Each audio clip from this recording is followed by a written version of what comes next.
এই ভিডিওটা বেশ কয়েকদিন ধরে করব করেও করা আর হয়ে উঠছিল না। বাঙালিদের তো ১২ মাসে ১৩ পার্বণ লেগেই থাকে। এটা সেরকমই এক ভিডিও। আমাদের এখানে সারা রাত ধরে খুব ধুমধামের সঙ্গে এই পুজোটি সম্পন্ন হয়। সেদিন বিকালের একটু পর থেকেই হঠাৎ খুব ঝড় বৃষ্টি। এত বৃষ্টি হচ্ছিল হয়তো ভেবেছিলাম আজকে আর কোথাও যেতেই পারবো না। যদিও পুজোটি সারা রাত ধরেই হয়, তবুও অনেক রাত পর্যন্ত যদি টানা বৃষ্টি চলতো তাহলে হয়তো যেতে পারবো না, এটা ভেবে মনটা একটু খারাপও লাগছিল। বৃষ্টিটা একটু কমতে তখন অবশ্য টিপটাপ করে এক ফোঁটা দু ফোঁটা পড়ছিল। ওই অবস্থাতেই আমরা বেরিয়ে পড়লাম। তখন প্রায় রাত 10:30 পৌনে 11টার মতো বাজছে। ভেবেছিলাম এতক্ষণে হয়তো পুজো শুরু হয়ে গেছে, কিন্তু বৃষ্টির কারণেই তখনও ঘট তোলা হয়নি। পাড়ার মোড়ে পৌঁছে দেখলাম সবেমাত্র পুকুর থেকে ঘট তুলে আনা হচ্ছে, আর অন্যদিকে পুণ্যার্থীরা দণ্ডি খেটে পুকুর থেকে চলেছেন মন্দিরের পথে। এই পুজোকে কেন্দ্র করে এখানে কিন্তু প্রচুর পুণ্যার্থী দণ্ডি খাটেন। আমাদের এলাকা তো বটেই, আমাদের পাশাপাশি এলাকা থেকেও শয়ে শয়ে পুণ্যার্থী এই পুজোতে দণ্ডি খাটেন। পাড়ার মোড় থেকে মন্দিরের রাস্তা যদিও মাত্র কয়েক মিনিটের, তবে ভিড় ঠেলে ওই রাস্তাটুকু পৌঁছাতে সময় লেগে গিয়েছিল বেশ অনেকক্ষণ। এটি আমাদের এখানকার রক্ষাকালী মাতার মন্দির, তবে এটি আমি পেছনের দিক থেকে ভিডিওটি করেছি। সামনের দিকে এত ভিড় ছিল যে ওইদিকে যেতে পারিনি। আমাদের এখানে রক্ষাকালী মাতার কোনো রকম মূর্তি নেই, কোনো রকম মূর্তি পূজাও হয় না।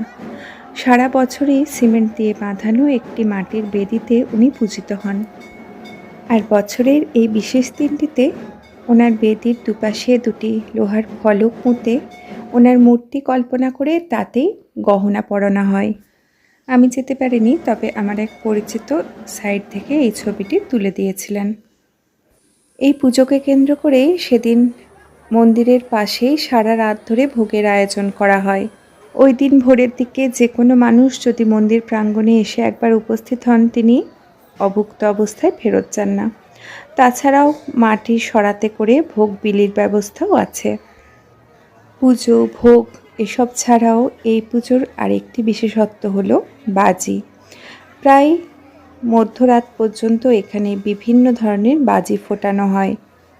মন্দির প্রাঙ্গণে অনেক পরিচিত মানুষের সঙ্গে দেখা হয়েছিল, তাদের সঙ্গে টুকটাক গল্প একটু কথাবার্তার পরে আমরা চলে এসেছিলাম বাজি ফোটানোর মাঠে।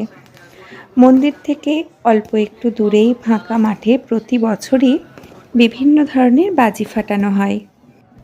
এবছর সন্ধেবেলা এক পশলা বৃষ্টির কারণে আবহাওয়াটা কিন্তু খুব সুন্দর ছিল, খুব সুন্দর ঠান্ডা হাওয়া দিচ্ছিল। আর হাওয়া দেওয়ার কারণে এই বাজির যে ধোঁয়াটা তৈরি হচ্ছিল সেটা কিন্তু সঙ্গে সঙ্গে উড়িয়ে নিয়ে চলে যাচ্ছিল। অন্যান্য বছর একদিকে যেমন গরম থাকে, অন্যদিকে বাজি ফোটানোর পর যে ধোঁয়াটা তৈরি হয়, দুটো মিলে এখানে বেশিক্ষণ দাঁড়াতে ইচ্ছা করে না। কিন্তু এবছর বেশ দাঁড়িয়ে দাঁড়িয়ে বাজিগুলো ফাটানো দেখতে ইচ্ছা করছিল। এই বাজিটাকে সম্ভবত আলোক ঝর্ণা বা এরকমই কিছু একটা নাম বলছিল, ঠিক মনে নেই।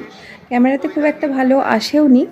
এমনি চোখে দেখে মনে হচ্ছিল যে এমনি ঝর্ণার জল পড়লে যেরকম দেখতে লাগে দূর থেকে, সেরকম কিছুটা দেখতে লাগছিল। কিছুক্ষণ বাজি ফাটানো দেখে ফিরে এলাম বাড়িতে। এবছর এই পুজোতে কী কী প্রসাদ পেলাম সেটা থাকছে এর পরের ভিডিওতে।